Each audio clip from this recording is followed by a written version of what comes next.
This is the 15th year nga tukola Greening Friday.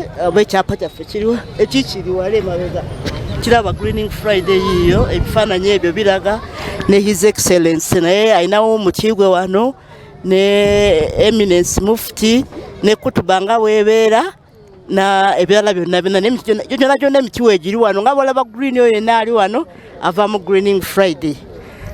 Batugaye sadaka tulijala tuba tusaba ogabeko emiti gyebibala waliwo ovacado ne fene ogabire abasiraamu abasadde wano gwoyagala gwoba okwasa. Assalamu alaikum warahmatullahi wabarakatuh. Tujja kwebaza ekitongole kino ekya Greening Friday okubeera nga kifuddeyo nnyo okubeera nga kisigadde n'omulimu guno nga kigenda nagwo mu maaso okulaba nti tubunyisa emiti wonna.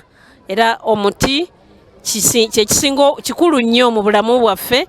Ngamba nti buli abafunye ku muti guno tokoma kuugwo naye bw'oba ozzeeyo era naawe genda oyongere emirala. Kino bakuwadde ekyokulabirako nti emiti mikulu nnyo mu bulamu bwaffe, ebibala n'ebitali bibala byonna tugyetaaga. So agenda okufuna ku muti guno olwaleero bw'oba ozzeeyo naawe genda oyongereko n'omuntu aliddeko era yenna eyo yonna sadaka tuli jaliya.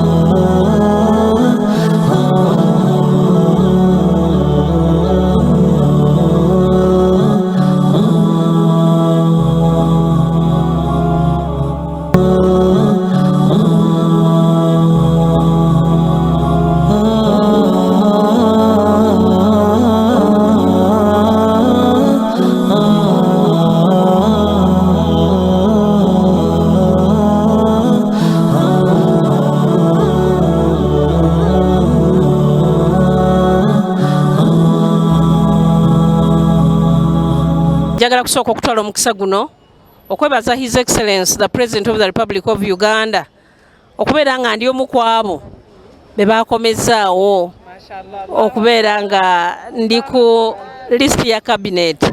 Tumwebaza nti yeebale nnyo, yeebalire ddala. Era nga tumaze ekyo olunaku lugguse nga tuli mu kusimba miti. Njagala kukubiriza abantu bonna tujjumbire okusimba emiti, tujumbire okulaba nti awantu wonna tusimbawo emiti. Olwasaawa zino tulaba nti ebbugumu lituyitiriddeko obungi naye nga lizze olw'okuba nti emiti tugenze ne tugitema ate ne tubeera nga tetugizizaawo. Njagala kwebaza aba Greening Friday okulaba nti Hajjati Sebyala omukolo guno okubeera nga mugukoze buli Friday nga mubeera n'ensonga ey'okusimba emiti.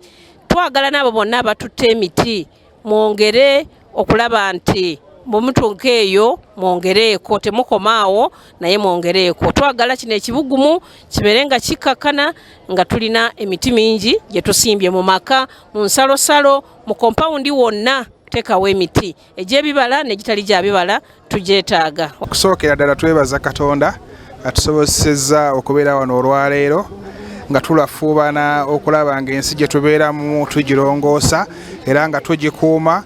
Nga bwe mmanyi obulungi ensi eno gye tuliko si yaffe wabula yaabo abaliddawo. Buvunaanyizibwa bwaffe okulaba nga tukola ebyo ebisobola ogibeezaawo mu ngeri ennungi. Twebaza nnyo Energizing Solutions, Hajjati Afuwa Sebyala, Hajjati Green olw'omulimu guno gwakoledde ebbanga eddene. Nze mbadde nga mulaba ebbanga lyonna ng'era nfolowinga emirimu gye mu effort eno eya environmental protection. Oba tomanyi mugaso gwa miti tunuulire ebbugumu lye tulimu ennaku zino. Tufube nnyo okulaba ng'ensi yaffe tugirongoosa nga twongeza ku miti kubanga giyamba okulongoosa embeera inshallah. Twala omukisa guno okutongoza omulimu guno omwaka guno era twebaza nnyo mwenna abasobodde.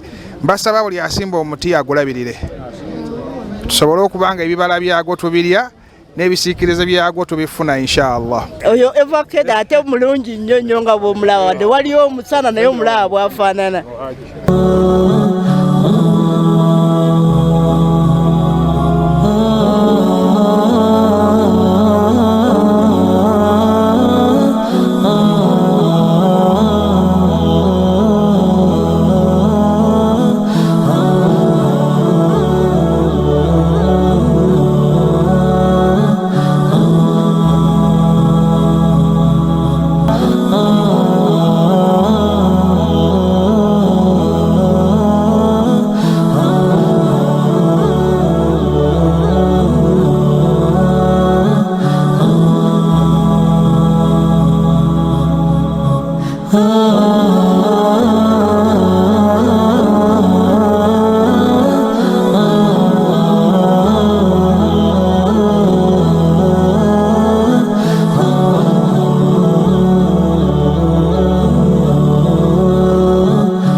olwaleero butafaanana ennaku endala tuleese emiti mitonoko olw'okuba ng'omusana mungi nnyo gwaka nnyo nga tumanyi nti abantu baffe bayinza okukalubirwa ogisimba ne bagimeza bulungi ne gikula.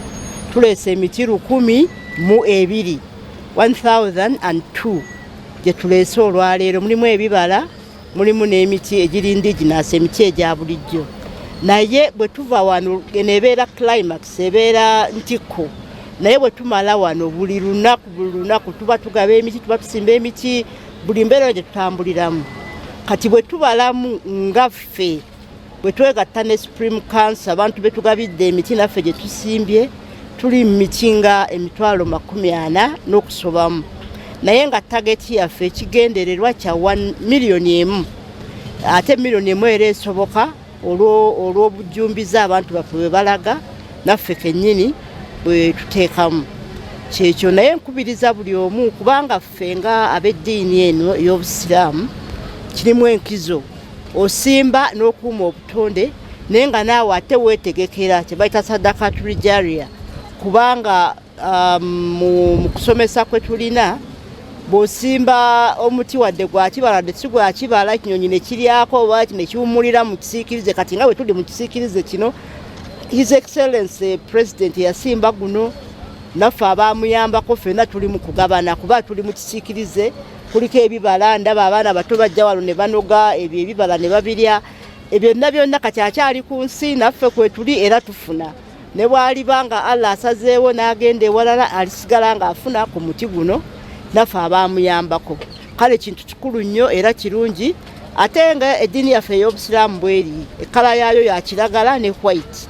Kati kwatagana bulungi nnyo n'obutonde bw'ensi ne Ramadan nga bwe mugira bwe tugibeeramu. Ekimu ku bigendererwa okulaba nti enjala ekuluma omanye nti nno okuuma obutonde kirungi nnyo ebintu byonna bibeere nga enjala bwekuluma n'omanya okulya kwandibadde bwe kuti. Kati oba olaba nti nno nakyo kimu era ku bigendererwa.